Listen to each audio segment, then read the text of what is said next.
StraightallDay.com. So our next speaker doesn't really require any introduction. He's our advanced speaker. He is responsible for that thing over there, the recording device, and he's working hard to promote us on YouTube. So let's welcome Dre.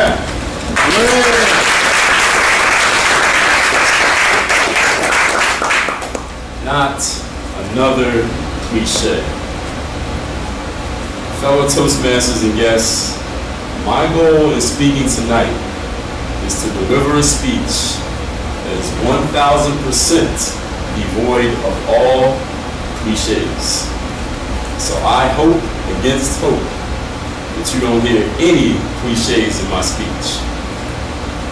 Now, I have gone over this speech several times before this moment, and I wasn't born yesterday. However, I may have missed something. So if you happen to hear a single cliche at any point during my speech, make sure that you bust my balls about it and make no bones about it. You may be concerned, would Dre really be appreciative of this type of feedback? Well, is the Pope Catholic? I was telling my fair lady, the apple of my eye, it's been a long time since I've given a speech at Toastmasters, and there's no better time than the present.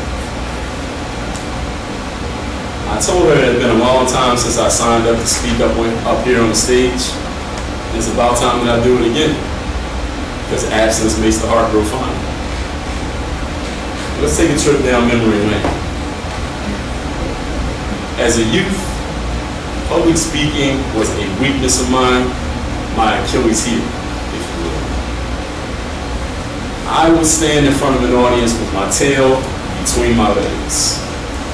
I would do anything to avoid speaking in public, and man, it was an uphill battle. People would say things like, Dre, just don't be nervous. But let's be serious. That type of advice is as useful as tits on bull. I mean, let's call a spade a spade. I was afraid. And you know that when you're dealing with fear, you can run, but you can't hide. I would go through my trials and tribulations, speak in front of an audience, embarrass myself, and my fair weather friends will laugh at me. I'd be down in the dumps, licking my wounds, back to the drawing board.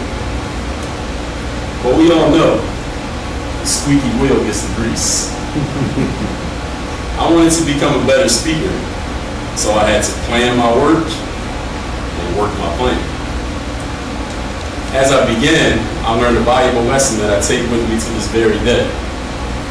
The only thing we have to fear is fear itself. I knew I would land on my feet. Many of you don't know the story of how I came to find Toastmasters. I was becoming a professional speaker, and a friend of mine told me about the Toastmaster organization, which I didn't know about. Now this friend, he isn't the brightest bulb. Let's just say he's a few fries short of a Happy Meal. I know, isn't that popcorn and kettle black? But when I came to the first Toastmaster meeting that I attended, I soon learned that he was right in what he said about Toastmasters. Time flies when you're having fun.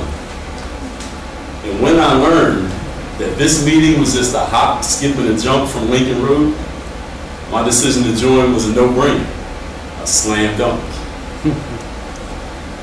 I had always talked about getting into a life of public oratory, but we all know actions speak louder than words.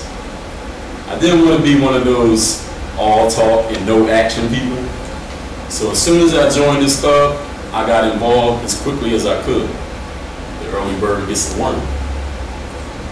I put myself under the gun by volunteering for roles as often as I could, like clockwork. I've come a long way since then, growing by leaps and bounds. And I learned that a journey of 1,000 miles begins with a single step. When I finally let the cat out of the bag that I had joined Toastmasters, people said, Dre, all bets are off.